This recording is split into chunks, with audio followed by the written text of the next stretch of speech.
Jadi rumus untuk menghitung peluang binomial adalah NCX, C-nya adalah kombinasi, P pangkat X, Q pangkat N min X. N itu banyaknya percobaan yang dilakukan, kemudian X itu adalah banyaknya sukses yang diharapkan, untuk P adalah peluang sukses, dan Q adalah peluang gagal. P tambah Q itu 1, contohnya kalau peluang sukses 0,4, berarti peluang gagalnya 0,6.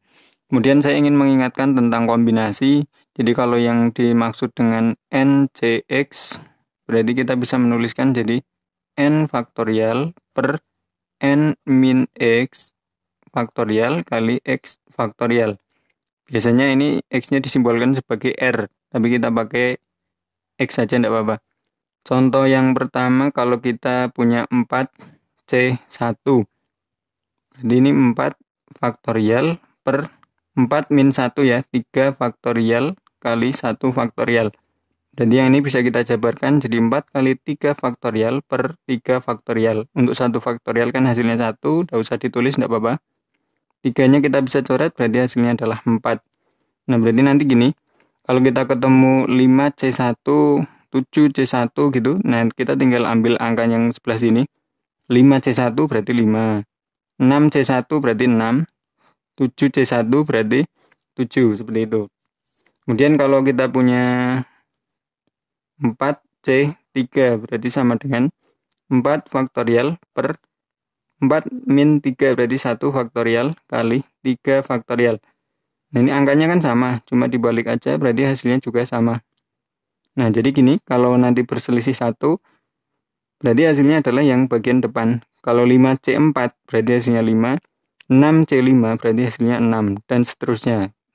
Nah ini diingat-ingat dulu konsep ini. Kita selanjutnya ke contoh soal.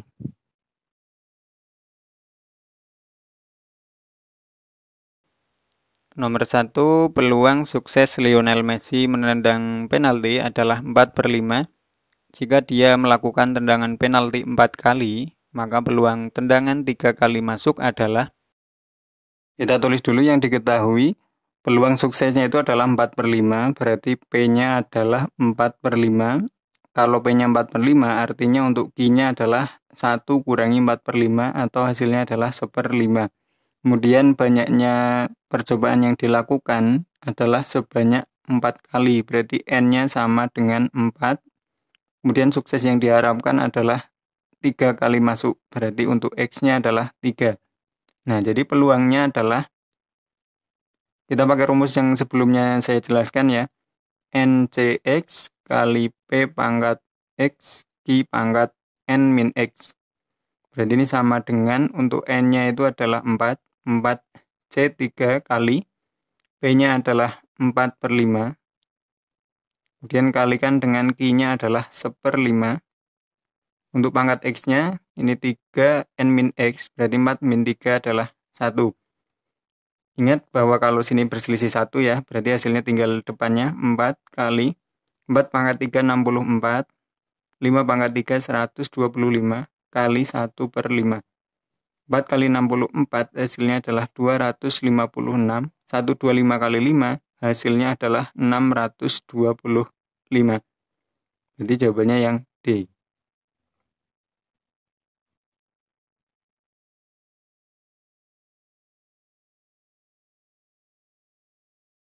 Nomor 2, peluang sukses seseorang melemparkan bola ke keranjang basket adalah 2/3. Jika dia melemparkan bola tersebut 3 kali, maka peluang masuk hanya pada lemparan pertama adalah.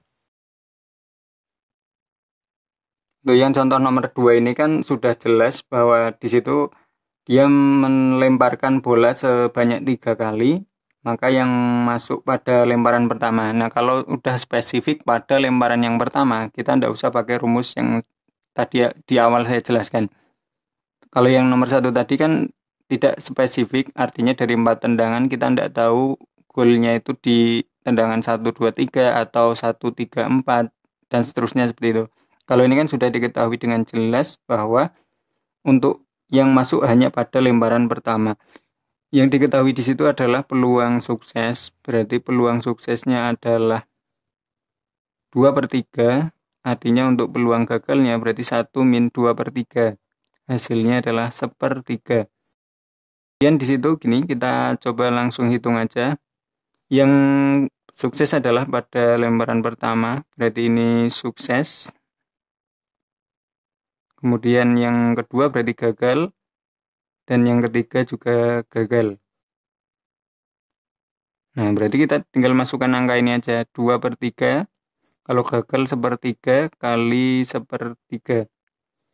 2 kali 1 kali 1 berarti 2. Untuk 3 kali 3 kali 3 hasilnya 27. Jadi hasilnya adalah 2/27 atau jawabannya yang B.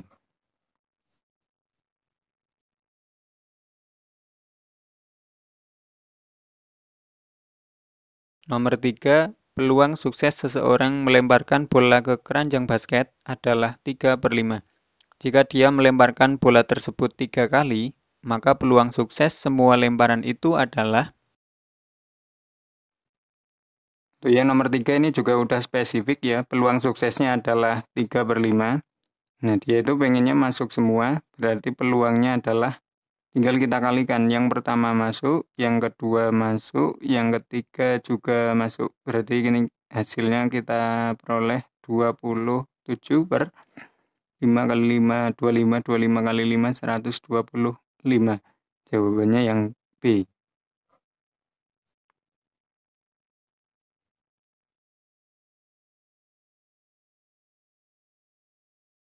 Nomor 4, peluang sukses seorang pemain menendang penalti adalah 4/5. Jika dia melakukan tendangan penalti 3 kali, maka peluang gagal semua tendangan adalah. Untuk yang nomor 4 ini juga udah spesifik. Untuk peluang suksesnya adalah 4/5, berarti peluang gagalnya adalah 1-4/5, hasilnya 1/5.